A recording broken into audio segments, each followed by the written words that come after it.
Good morning, YouTube family. Glad to see y'all again. As you see the sun coming up there off to the east, you already know what I'm about to say. Another beautiful day here in West Tennessee. We have been really blessed with weather here over the last, I don't know, probably you could even say month or so. Since we had that nasty winter weather the week of MLK Day, it's really been very nice. We're on the dry side, really, which, you know, right now we're not in too bad a shape. We have gotten about 3/10 of an inch of rain since we fertilized a week ago, so that was a good rain. Get that fertilizer in the ground, but got a bunch of tasks on the to-do list for today, like always. Starting out getting these animals fed, so I guess let's get to it.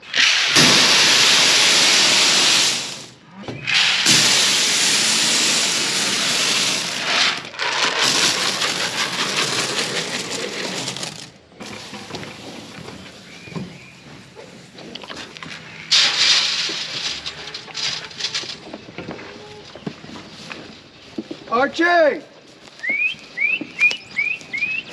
On Archie, man!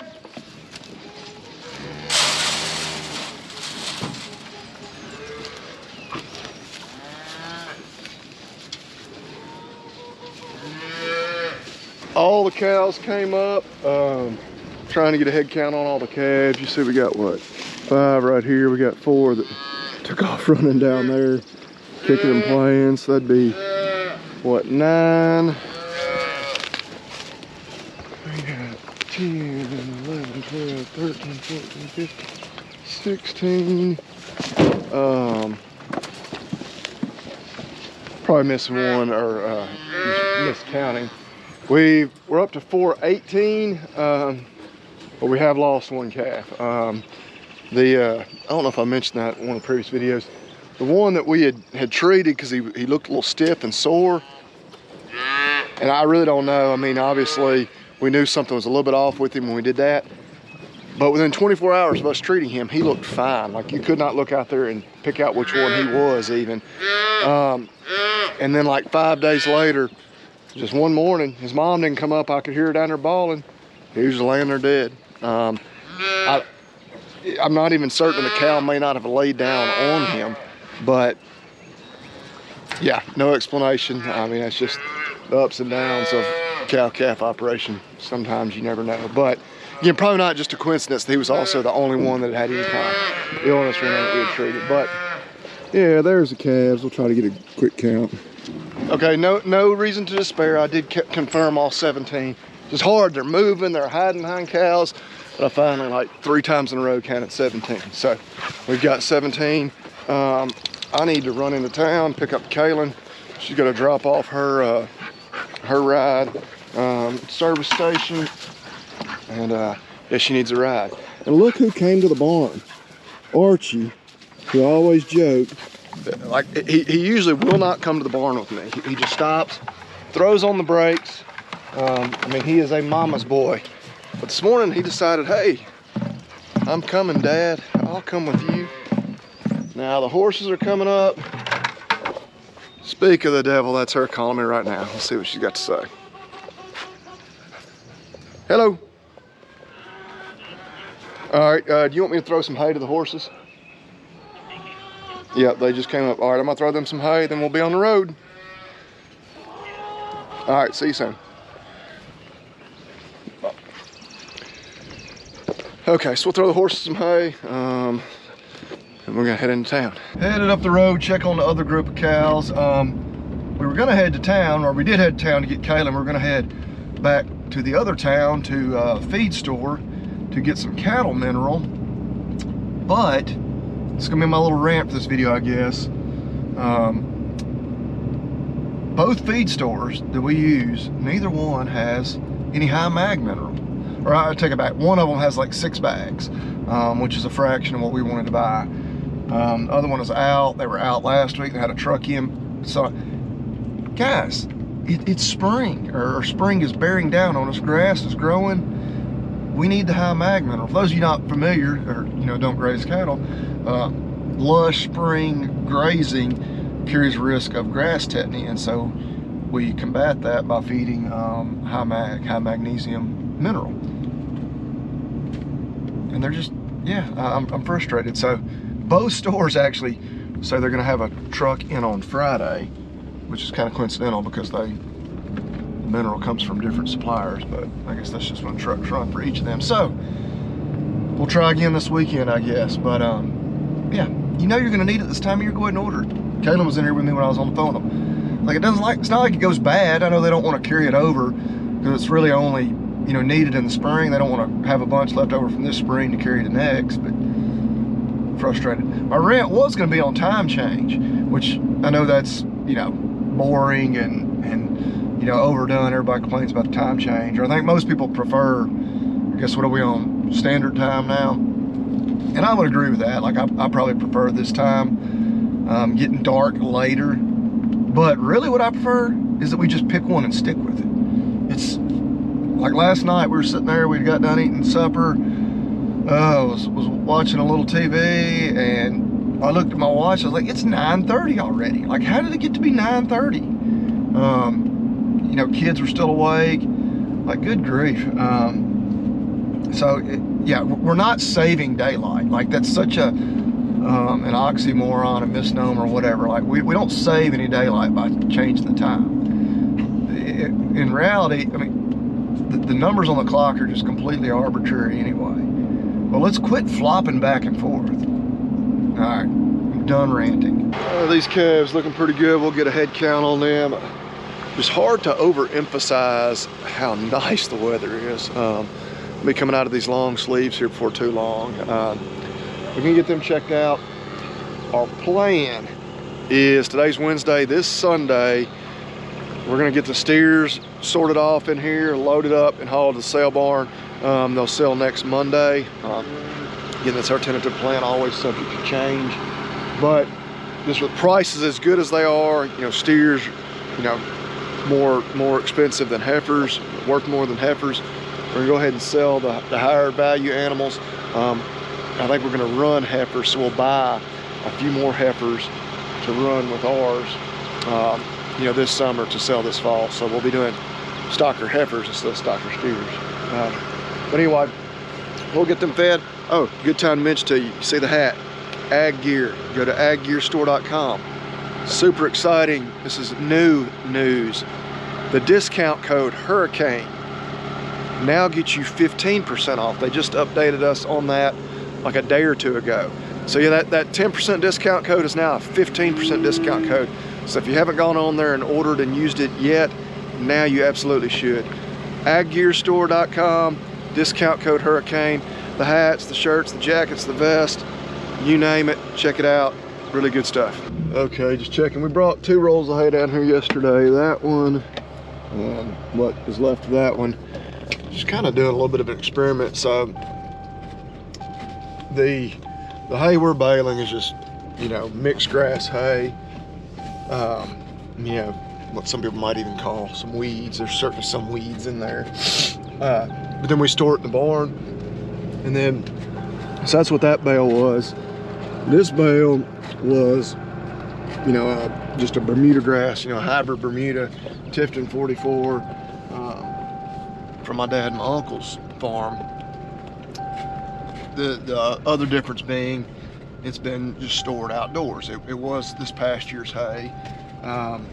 So I was just curious, you know, which one, if they've got a side-by-side option, do they really prefer? And I don't really know if that surprised me or not. I really wasn't sure which one they would prefer.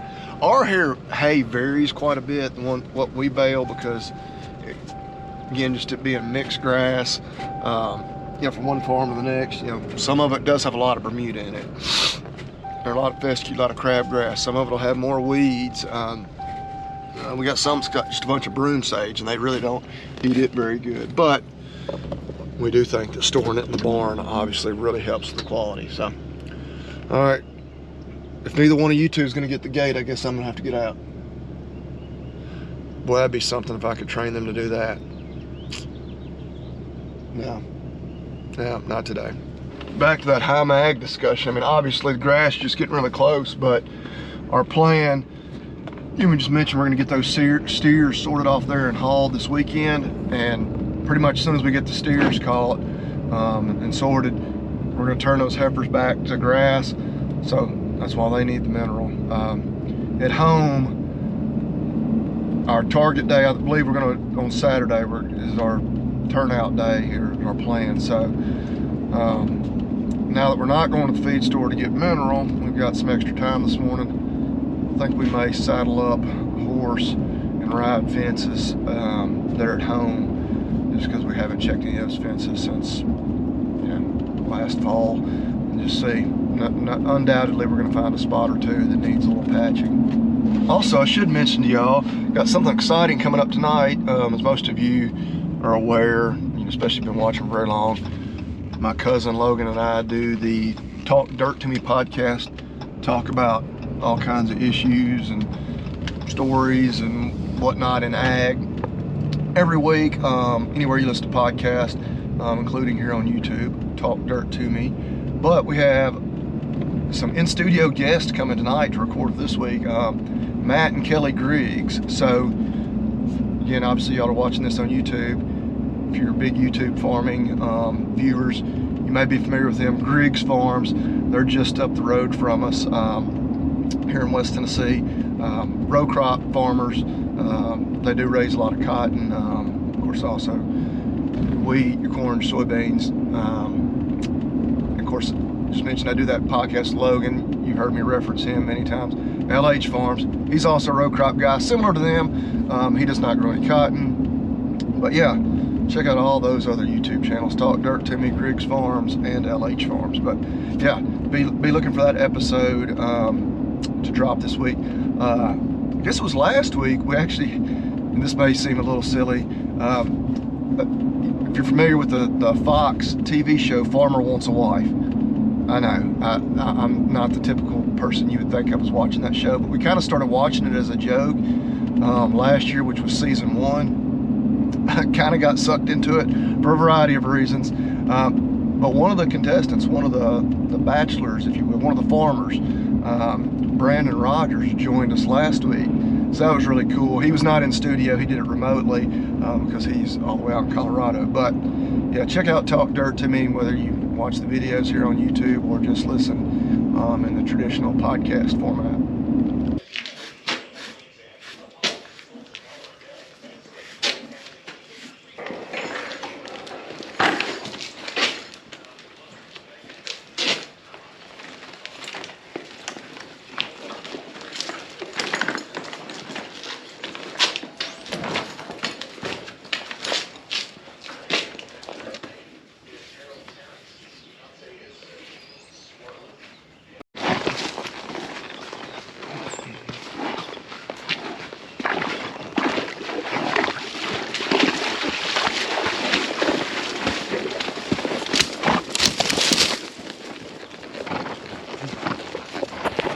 Well, that's the first real bad spot we found.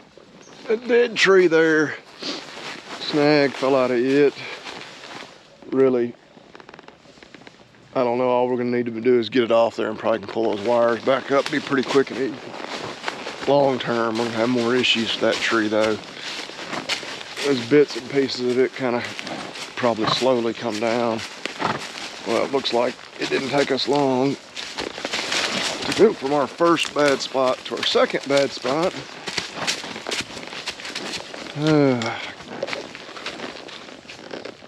Not a whole lot worse, just the top of that sweet gum right there, same thing. Gosh, just love having fences in the woods where there's infinite opportunity for trees to fall and smash it.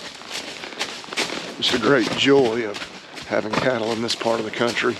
So we should cross the bridge.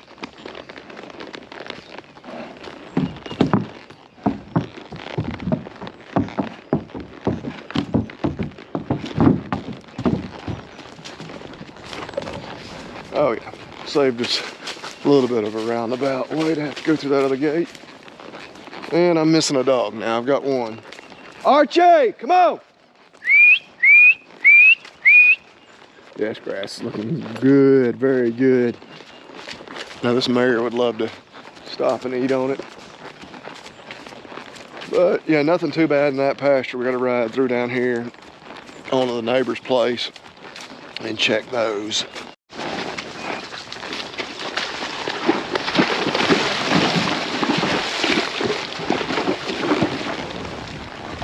swimming across, Sadie.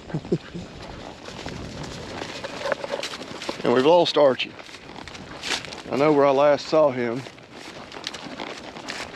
So we're actually will be back over close to that point here in a few minutes. Also possible. Oh, 2 wood ducks got up. I don't know if they must have been sitting on that ditch we just crossed somewhere. But see if we can relocate him. He may have made his way back to the house, would be the other possibility.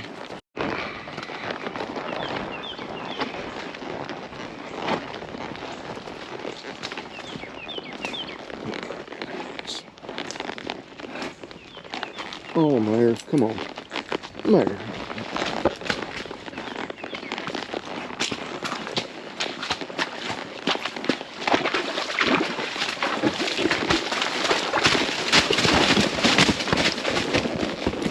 It's a pretty view right there. See out all across this farm, across the creek into our creek bottoms, and you can even just barely make out the barn crossing through there. Which where we sit right here, this is the neighbor's place that we leased. But yeah, got a lot of grazing out here for the next, well, several months. Good Lord willing, we keep getting rain and that sort of thing. But yeah, cattle are gonna be excited to be out here this weekend.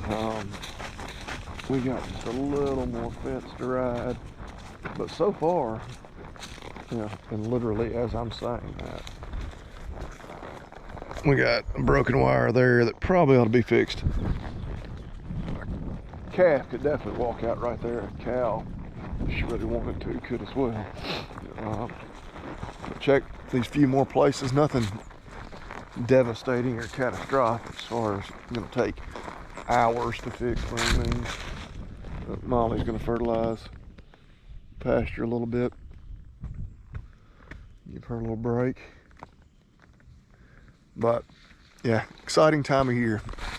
Grass is coming on. I think we've got a little cold snap coming in early next week, but nothing crazy. I could probably get a frost a couple of nights in a row, maybe even a light freeze, but for the most part we've got really mild spring temperatures. Never have crossed the creek right here with the horse. Molly, it looks like pretty good spot to go up the other side right over there. Let her gather her thoughts. Oh my. Pretty good little drop off right here, but coming out the other side looks pretty good. Molly, there's a cow path right here if you'll walk down it. There we go.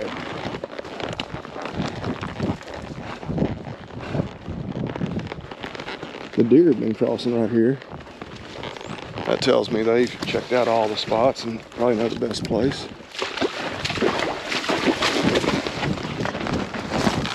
All right. I was almost going to make a comment about how sure-footed she typically is before we came up that bank. And I was like, you know what? I'm going to wait until we get up that other bank before I make that comment. So now I can say, yeah, she's normally very sure-footed. But we did find Archie. I don't think he saw us or could hear me, but he ran back towards the house. So we're in good shape there. We're gonna go get the side-by-side and fix those 2 or 3 little spots. And yeah, these pastures should be ready for cattle. I say that, I'm always worried about jinxing myself. We do have rain, I believe tomorrow night, with the potential of it being like, you know, storms. So who knows? Hopefully we'll get the fences in good shape today. They'll still be in good shape this weekend. So our first little spot to fix, got our fencing tools somewhere down there. And I think right here we're just gonna have to get this dead snag or limb off and pull those wires back up. I don't know that it actually broke any wires, but we'll see.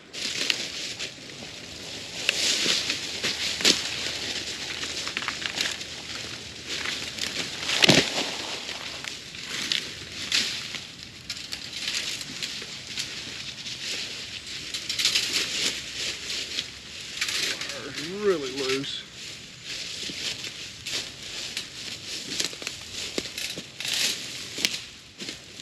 Not really much of a repair, not great. I will point out this web wire along the fence here is not the ideal type of wire. I don't know where it came from. This, I've probably referenced on here before, this farm that my wife and I bought, oh gosh, 14 plus years ago, belonged to my great uncle. And I don't think he had actually put this fence up, probably the gentleman who was renting this place after he had passed away.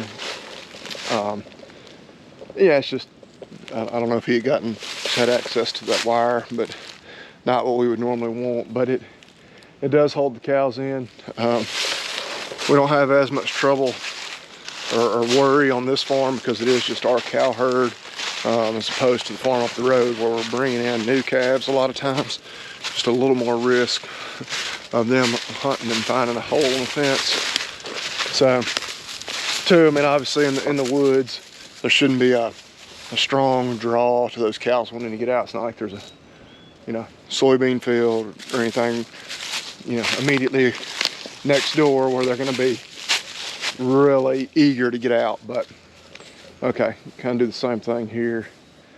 May want the chainsaw to cut through some of that.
Similar repair to what we did just up the hill there. Just got that tree off, pulled the wires up. It ain't great, but I think it'll hold cattle. The T-posts are also way too far apart over here. Yeah, I don't know if it was just kind of an economy job when whoever built that. Again, yeah, really confident that was not my uncle's doing. Kind of a midday herd check. Black white-faced cow walking away right there. It's number 33, and then this Hereford cow here, 3302. Those are gonna be two of the next ones to go, both. I mean, it's hard to say. I wouldn't be shocked if we check here in another hour and one of them's calving. It may still be a few days, but both are showing some signs they're getting closer. But yeah, been kind of a good day. I wish we had more to do today. We wish we could have gone and got that mineral. That would have taken an hour and a half or so round trip. But whatever, doing some just early afternoon herd checks. I'm gonna go take care of a few more chores in town, and we'll check on these ladies again here a little later on. See if there's any action. Well, our afternoon herd checks, still nobody looks like they're about to calve just here anytime soon. But did want to mention something I don't think I've mentioned yet.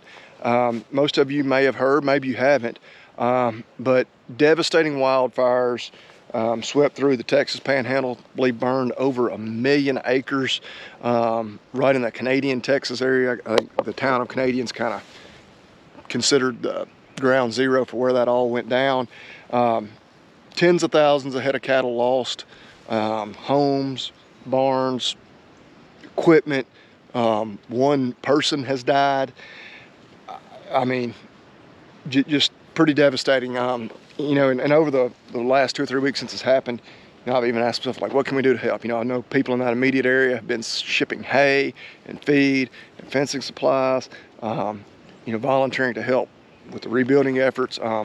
They have thousands of miles of fence that are gonna have to be rebuilt. But I guess what kind of inspired me to talk about it today, I was just listening to Shark Farmer podcast, and Rob had an extension agent from that county on, and man, it's hard to listen to. I mean, it's, you know, I dare you to listen to it and not shed a tear. It hit 2 or 3 different points in it. But one of the important things he said, because I've been wondering, like, where can I donate to where I know the funds aren't going to be misused? You know, it's awful in this day and age that you have to have those thoughts, but the Canadian Volunteer Fire Department has set up a fund for the farmer and rancher wildfire relief. You can just look them up on Facebook. I think they have a Venmo link there. I will put the physical address where if you want to mail them a check in the description to this video. Rob had done the same in that podcast, so I'm gonna get all that information from there. But we're gonna put a check in the mail to them. You know, like they said, every little bit helps. It was kind of touching. There was a school group somewhere, like kindergartners, something like that, that raised $9, and he's like, that helps. You know, there's corporate groups that are pledging, you know, enormous amounts of money. Obviously, that helps. Every little bit helps. You know, if you can't, you know, you're not in a position to make a financial donation, hey, just keep them in your prayers. That helps too. But yeah, a very real situation, man. I could not. I mean, just think. You know, or I'm thinking, you know, the snap of a finger, all these animals dead, my home gone, my barn's destroyed, equipment gone, my dog rolling in hay there. Maybe she would have made it out, I don't know. But yeah, just gone in the blink of an eye. It's, I mean, I can't even begin to imagine. But anyway, that may just about wrap it up for this video. We, like I mentioned earlier, we're gonna go do a podcast ourselves tonight with Matt and Kelly Griggs. Check out Griggs Farms, check out LH Farms, that's Logan, my co-host, and then just check out the Talk Dirt to Me podcast, of course. But as always, you can go to our website, hurricanecreek.farm, get you a shirt. Actually, this specific shirt, not in this color, is not available. Hat, whatever. Speaking of hats, Ag Gear Store, that's a 15% discount code when you use the code Hurricane at checkout. But I've rambled on long enough. But yeah, consider donating to the wildfire relief. We'll be back again this weekend. Got lots of busy stuff coming up. Gonna get some calves shipped this weekend. Gonna start making plans to bring in probably some heifers to pair up with our group. That'll be happening quickly. Calving, we're about halfway through calving. Hey, I'm 126. That was the very first one to calve. She said, hey, I want some camera time here. But anyway, appreciate y'all watching. Y'all eat beef and God bless.